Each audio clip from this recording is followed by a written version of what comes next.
αναπολώ και μαγεύομαι μέσα από τη βύθιση στα εικαστικά του Γιώργου Τζιόκα. Κυρίως από αυτές τις γυναίκες με το λυγισμένο με χάρη λαιμό, αλλά και με την τόση μελαγχολία λυγισμένο, την τόση αξιοπρέπεια και τόση γλύκα. Αναγνωρίζω τη μάνα μου, την ερωμένη μου τη χθεσινή, τον παιδικό μου έρωτα τον μακρινό και αθώο, την αδελφή που δεν έχω αλλά πάντα θα ήθελα να έχω, την Παναγιά, ναι ακόμα και αυτή την Παναγία,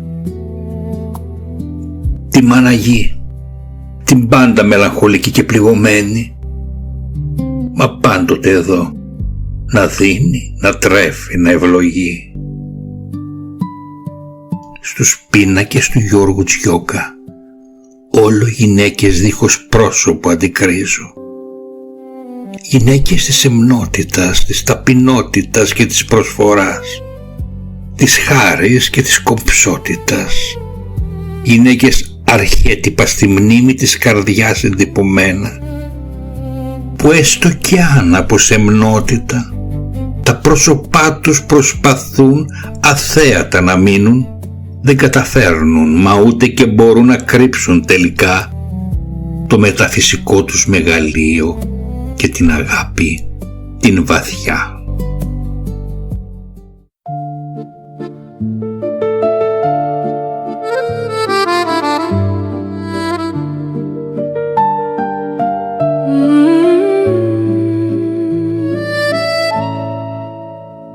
Αναζητείτε το ωραίο καλοκαίρι, μια σταγόνα ξενιασιάς ελευθερίας, γυναίκες ονειρικές, τάγματα των ερώτων, αγγελικά ειδονικές, μόνο σαν αναπόλυση πατούν στις μύτες των ποδιών. Μας επισκέπτονται ύστερα από χώρου κι η καρδιά από το θόρυβο τρομάζει. Πολύχρωμο στολίδι φαίνει η σκέψη. Ανάμεικτα χρώματα συνθέτουν έναν ουράνιο παράδεισο, κι όσο πλησιάζουν στη γη υποχωρούν μελαγχολώντας τα ολόλευκα σπιτάκια των νησιών, η εκκλησιά και μια κόρη Ελλάδα γυμνή, κουρασμένη, πληγωμένη σε έναν αργόσυρτο τυραννικό σκοπό, έως σήμερα επαγρυπνεί, σκεπάζει το επίμαχο σημείο, αρνούμενη έως το τέλος να παραδοθεί στον εχθρό. Με μια μόνιμη άμυνα τα στήθη ξεγύμνοτα, χωρίς φόβο εκθέτει, τα πυρά δε φοβάται του εχθρού. Κοιτά μπροστά το μέλλον.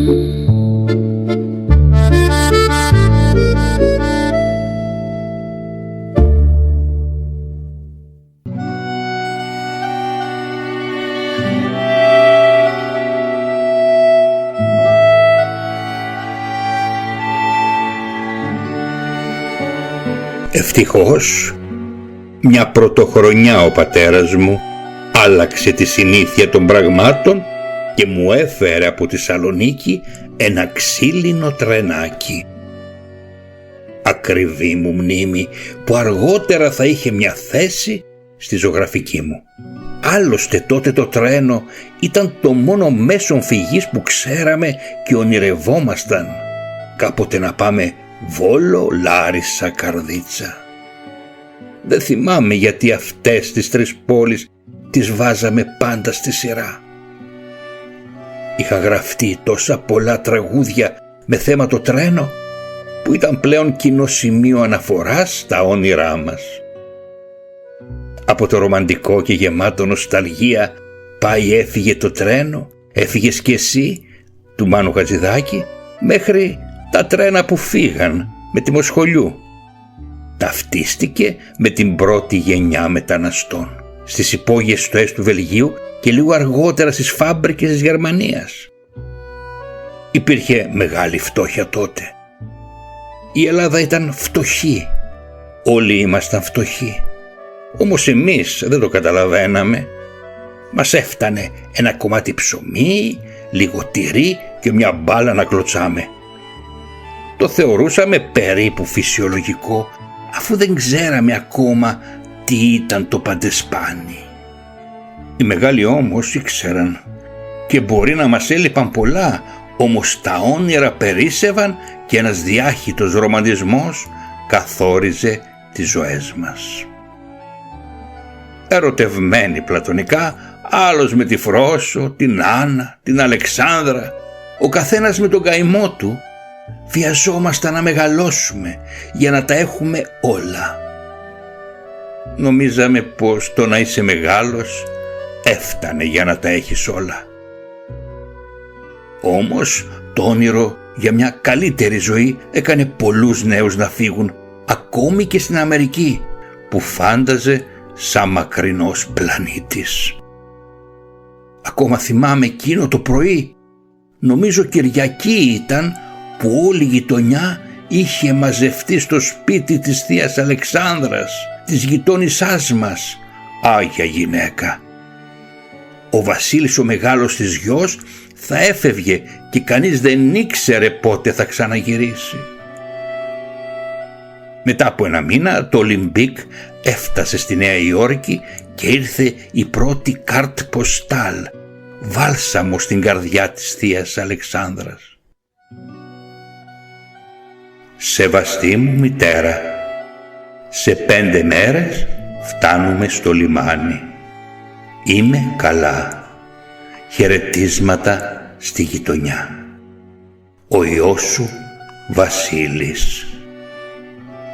2 αράδες όλες κι όλες, όμως για τη θεία Αλεξάνδρα ήταν μεγάλη ανακούφιση. Αρκεί που είναι καλά, έλεγε και ξανά λέγε. Δόξα τω Θεώ. Και έκανε το σταυρό της. Πολλά χρόνια αργότερα ο Βασίλης Πιτσάβας θα γύριζε για πρώτη φορά εκατομμυριούχος πια, πρότυπο επιτυχημένου ανθρώπου. Είχε 6 πιτσαρίες, ένα σούπερ μάρκετ, μπακάλικο για μας τότε, και είχε πάρει στην Αμερική σχεδόν όλο του το σόι.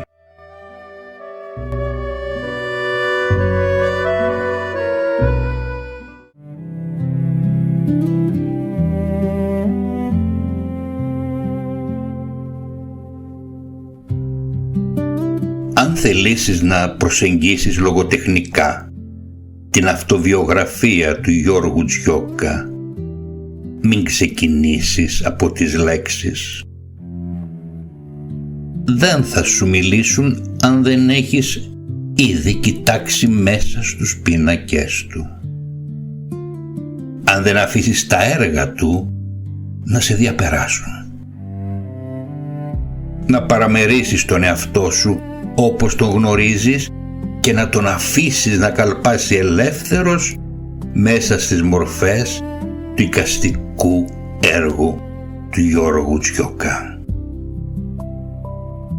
Και εκεί θα κατανοήσεις πως η ζωγραφική του, πέραν της αυτονόητης ανάγκης για αυτοέκφραση, λειτουργεί και σαν επεξεργαστής μνήμης.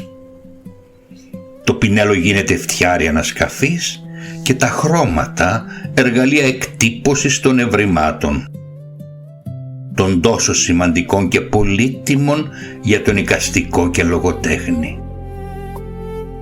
Κατά κάποιο τρόπο λοιπόν οι εικόνες του δεν γεννιούνται ούτε κινούνται μόνο από την έμπνευση, αλλά και από κάτι που επιμένει να μείνει ζωντανό. Άλλωστε, το τραύμα δεν φεύγει και ούτε θέλει να φύγει στην περίπτωσή μας. Μεταμορφώνεται, μετασχηματίζεται, φοράει χρώμα για να αντέχεται και να επικοινωνήσει μαζί μας. Και μέσα σε αυτόν το μετασχηματισμό προδίδεται κάτι. Όχι αδυναμία, αλλά ανάγκη. Μια βαθιά, αθόρυβη ανάγκη. Να ξαναβρει εκείνον τον πρώτο κόσμο, τον παιδικό, τον άθικτο. Όχι γιατί χάθηκε ολοκληρωτικά, αλλά γιατί σίγουρα άλλαξαν οι παράμετροι που τον κρατούσαν ζωντανό. Κι έτσι, στην αυτοβιογραφία του, οι αλήθειες δεν εξηγούνται, αναδύονται μία-μία, όπως ακριβώς θα τις περίμενες αν είχες ήδη περιπλανηθεί στους καμβάδες του. Χωρίς στολίδια, χωρίς υπεκφυγές, με μια σχεδόν ομή ειλικρίνεια και απλότητα που δεν ζητά να αρέσει. Θέλει όμως να αυτοπροσδιοριστεί και να συστηθεί εκ νέου. Και το πιο σπάνιο απ' όλα, ούτε για μια στιγμή δεν αφήνει την επιθυμία ή την ονειροπόληση να νοθεύσουν την αλήθεια του. Γιατί η αλήθεια του είναι ήδη αρκετή. Γεμάτη πάθος, με έναν έρωτα βαθύ και επίμονο για εκείνες τις λεπτές, σχεδόν αόρατες γραμμές της ζωής που οι περισσότεροι προσπερνούν. Μα εκείνος τις έκανε εικόνες και τώρα λέξεις για να επικοινωνήσει μαζί μας με αυτό το βιβλίο, με τον τόσο εύστοχο τίτλο που ο ίδιος έδωσε, «Η σιωπή των σταθμών».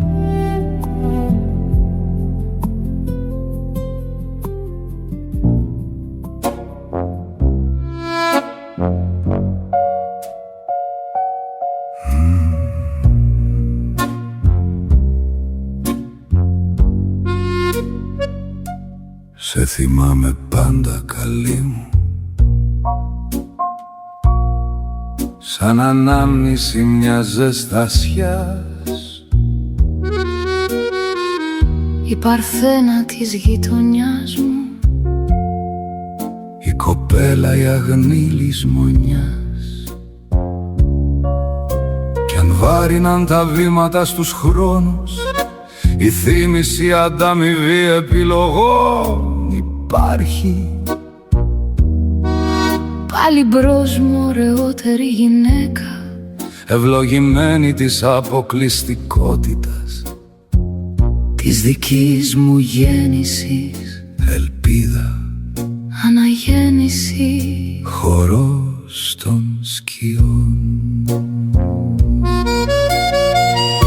Τα βράδια διαχύνομαι στο σύνον θύλευμα μιας μουσικής υπόκρουσης, με λάδια ονείρων, πινέλα εφάνταστα, που στους βαμβακερούς ολόλευκους καμβάδες αφήνονται μοναχικοί επιδίτορες, δημιουργούν των σπλάχνων αποφασισμένες συνέπειες του αιώνιου αύριο.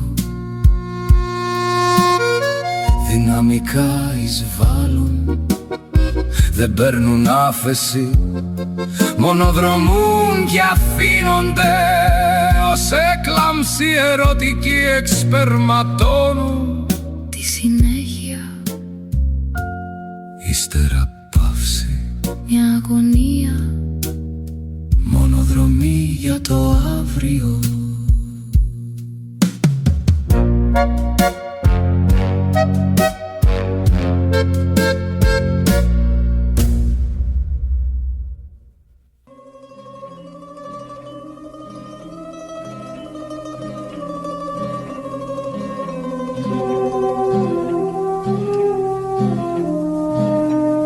Η σχέση μου με το Χατζηδάκη. 1974. Η επιστροφή του Καραμανλή σηματοδοτούσε μια νέα εποχή και με διάφορα σκαμπανεβάσματα κατάφερε να επαναφέρει τη δημοκρατία. Η Χούντα ήταν παρελθόν, ο βασιλιάς ήταν παρελθόν και όλη η Ελλάδα είχε μετατραπεί σε έναν απέραντο συναυλιακό χώρο. Παντού κυριαρχούσαν τα τραγούδια του Θεοδωράκη, παλιά και νέας διαπασών, από τις ταβέρνες μέχρι τα κοσμικά μπουζούκια. Η ίδρυση του Πασόκ από τον Ανδρέα Παπανδρέου άλλαξε τα πολιτικά δεδομένα και μια νέα κοινωνική τάξη αναδυόταν. Και ενώ ο κόσμος έτρεχε να ξαναβρει το βηματισμό του, ο Χατζηδάκης προσπαθούσε να στήσει το Σύριο για να στεγάσει τα καινούρια μας όνειρα. Είχα αρχίσει ήδη να ζωγραφίζω το χαμόγελο της Τζοκόντας πριν φύγω για την επιστράφτευση και είχα μείνει στον έκτο πίνακα, χορός με τη σκιά μου. Τελείωσα και την νυχτερινή επιστροφή και τηλεφώνησα στο Μάνο Χατζηδάκη για εκείνο το ραντεβού που εκκρεμούσε. Η συνάντησή μας ήταν μαγική. Ένα βράδυ του Νοέμβρη στην Πλάκα, στην μπουάτ που ο ίδιος είχε δημιουργήσει. Η θεϊκή φωνή της Φλερίντα Αντωνάκη ερμήνευε τις μοναδικές του μελωδίες. Στάθηκα στην είσοδο, εκστασιασμένος, και χωρίς να γυρίσω το κεφάλι μου, ένιωσα πίσω μου την παρουσία του. Κάπνιζε πολύ τότε και μας διηγήθηκε μια μικρή ιστορία. Αφού μιλήσαμε για λίγο, ανανεώσαμε το ραντεβού για την Πέμπτη στις 9 το βράδυ στο διάσημο στέκι Μαγεμένος Αυλός, στο Παγκράτη.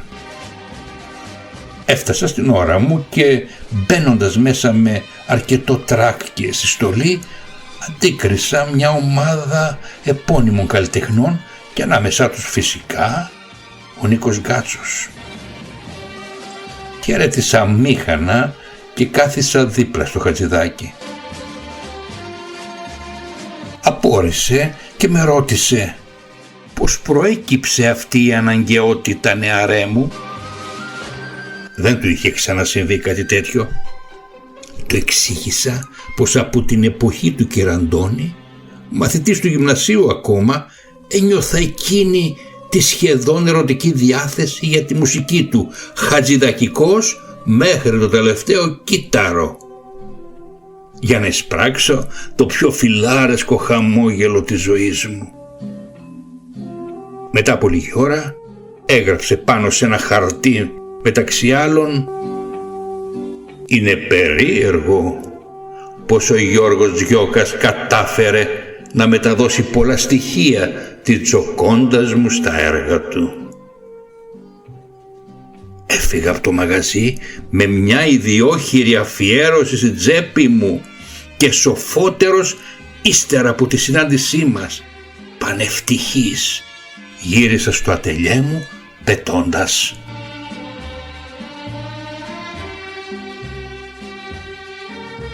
«Το Μάνο Χατζηδάκη το συνάντησα αρκετές φορές και πάντα ένιωθα το ίδιο δέος. Πολλά χρόνια αργότερα, ένα χρόνο πριν το θάνατό του, από μια περίεργη συγκυρία φάγαμε μαζί στην Κατερίνη μια μεγάλη Παρασκευή. Λίγο πριν χωρίσουμε, γύρισε προς το μέρος μου και τον άκουσα να μου λέει: «Η Μεγάλη Παρασκευή, αγαπητέ νεαρέ μου», έτσι συνήθως με αποκαλούσε, «είναι η πιο ερωτική μέρα του χρόνου, γιατί συναντιέται ο θάνατος με τη ζωή». Μάλλον συμφιλιωμένος με το θάνατο, συχνά τον ταύτιζε με τον απόλυτο έρωτα. Ήταν μια δύσκολη εξίσωση, κρατεά ως ο θάνατος αγάπη. Προσπαθούσα να κατανοήσω την απλότητα που έβγαζε μέσα από την πολύπλοκη σκέψη του. Λίγο πριν το τέλος με καληνύχτησε και έφυγε, αφήνοντας πίσω του μια αίσθηση αιωνιότητος, κι εγώ κράτησα τις τελευταίες του σκέψεις ακριβό φυλαχτό μου.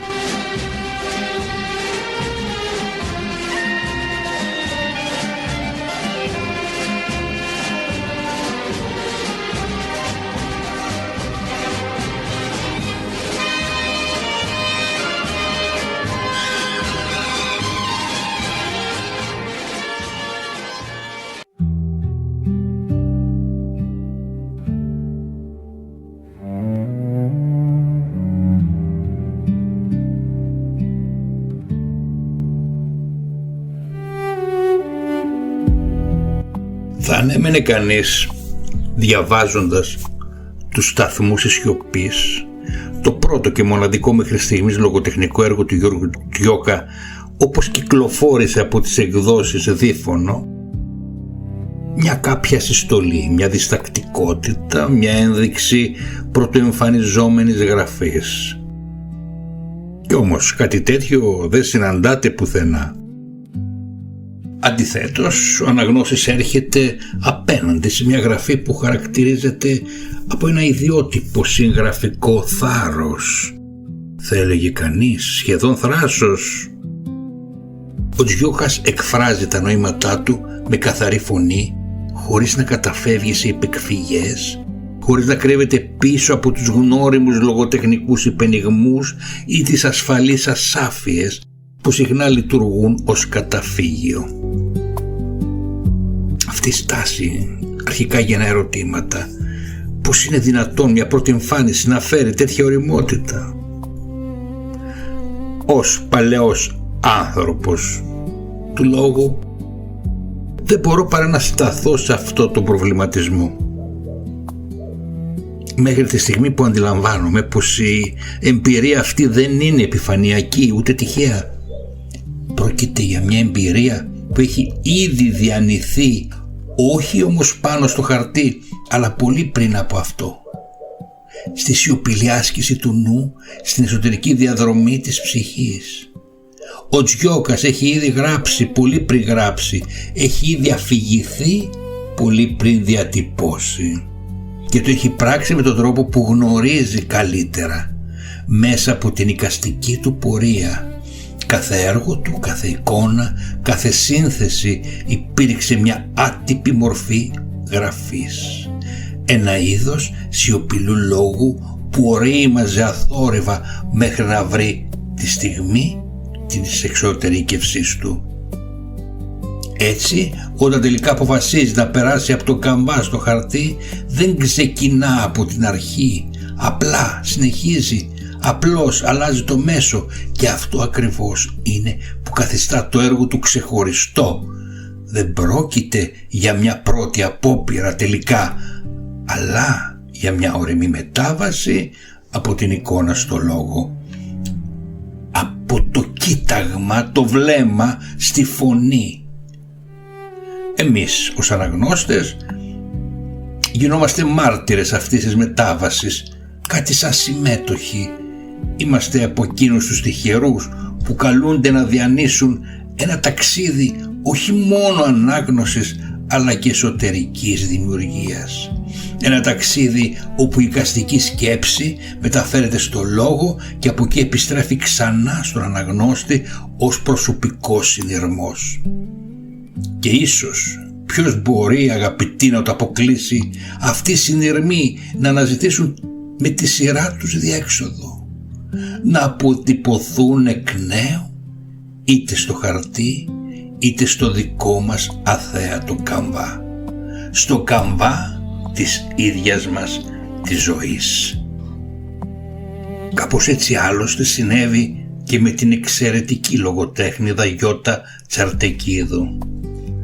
Η δική της εσωτερική συνειρμή, ταξιδεύοντας μέσα στο εικαστικό σύμπαν του Γιώργου Τζιόκα, την οδήγησα στη δημιουργία ενός ξεχωριστού λογοτεχνικού έργου, μιας ποιητικής συλλογής βασισμένη στο έργο του με τίτλο «Γυναίκα, αένα η πηγή έμπνευσης». Το έργο αυτό ξεπέρασε τα σύνορα της χώρας, καθώς μεταφράστηκε στα Ιταλικά και τιμήθηκε με το μεγάλο διεθνές βραβείο ποίησης Gran Premio di Poesia Internazionale το Δεκέμβριο του 2016. Λίγο αργότερα, το Φεβρουάριο του 2018, διακρίθηκε εκ νέου στην Ιταλία, αποσπώντας τον τίτλο «Poeta dell'anno 2017», ποιήτρια της χρονιάς, ενώ παράλληλα προτάθηκε από τον Ιταλό εκδότη του και κατατέθηκε στην αρμόδια Ιταλική Επιτροπή για το Νόμπελ Λογοτεχνίας του 2018. Η επιτυχία αυτή της Γιώτας Τσερτεκίδου υπήρξε ένας αληθινός θρίαμβος καλλιτεχνικής όσμωσης, μια ζωντανή απόδειξη της δύναμης της αγάπης για την τέχνη του άλλου που υπερβαίνει το εγωιστικό μας μικρόκοσμο και ανοίγεται σε έναν ευρύτερο χώρο δημιουργίας. Τα ποίηματα που ακούτε εδώ, γεννημένα από αυτή τη βαθιά συνομιλία της ίδιας με το έργο του Γιώργου Τζιόκα, παρουσιάζονται μελοποιημένα από εμένα, τον Τάσο Ζαχαριάδη, σε ένα καινούριο διάλογο, ως γλυκύτατη συνοδή σε αυτή τη μικρή παρουσίαση, αναδεικνύοντας μια συνεχή καλλιτεχνική διάδραση που συνεχίζει να εμπνέει και να επεκτείνεται. Πελώρια βουνά, σκληρά τα βράχια, τα παλικάρια καθισμένα, ένα με το τοπίο γίνηκαν σκυφτή σιωπή, ανάπαυλας και περισυλλογής, τα κύματα στο μαύρο ουρανό ανταραφέρουν στη μυστική σιωπή των βουνών. Ξεχασμένος ο φόβος, τιμωρημένος από τους θεούς και από το γέρο χρόνο, καμπουριασμένος με μια αδιανόητη σκιά που δεν χόρτασε πιωτό αθανασίας το κτιστόν. Τα αιώνια μπουντρούμια στα κορμιά χαράζουν άγνωστα σύμβολα που κανείς δεν θα νοήσει. Μόνο η γη θα φιλοξενήσει την ανδρεία. Σαχηθεί μες στα σπλάχνα της ο ήρωας. Οι μειονηγοί δεν χαθήκαν στο δρόμο, φορτωμένοι με όπλα ζωής. Στα όρατα μονοπάτια βαδίζουν μυστικές αποστολές, εκτελεστές των εχθρών. Επόμενη μέρα των σκύπτρων της νίκης, αδέρφια κοντά φτάνουμε στο όνειρο κι όλο μακραίνουμε απ' αυτό με έναν αγέρα πικρή συνέχειας.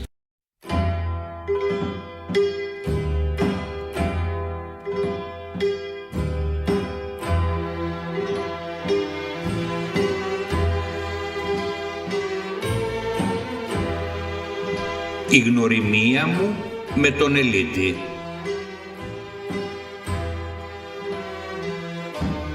Δεν πέρασαν πολλές μέρες και τύχη αγαθή έφερε τον ποιητή στο Εθνικό να παρακολουθήσει τις πρόβες για το χαμένο ανθιπολοχαγό της Αλβανίας που θα ανεβάζαμε σε λίγο.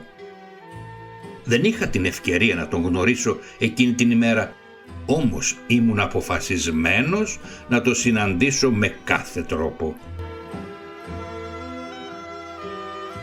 Στις αρχές του 1978 τηλεφώνησα στον Ελίτη μια Τετάρτη απόγευμα, όπως μου είχε ζητήσει, και ανανεώσαμε το ραντεβού για την επόμενη Τετάρτη στις 7 και 4 το βράδυ.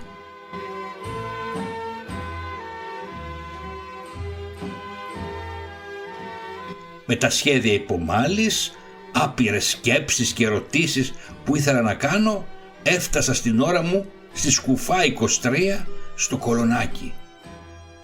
Αναρωτιόμουν πως άραγε να ήταν ένας τόσο σπουδαίος ποιητής.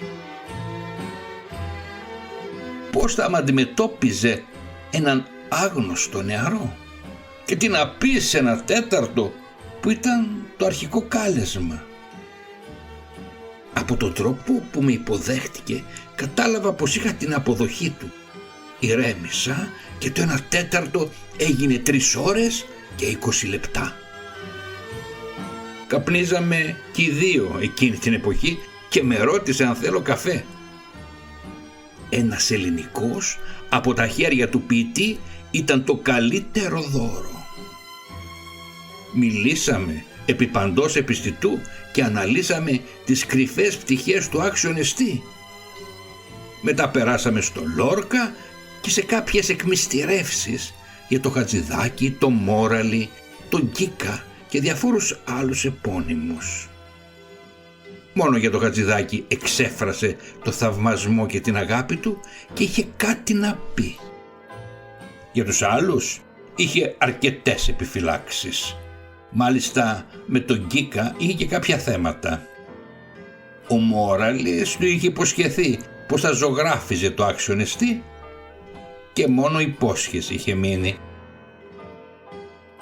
Εντύπωση του έκανε πως από τόσο μικρός ασχολήθηκα με το ποίημα.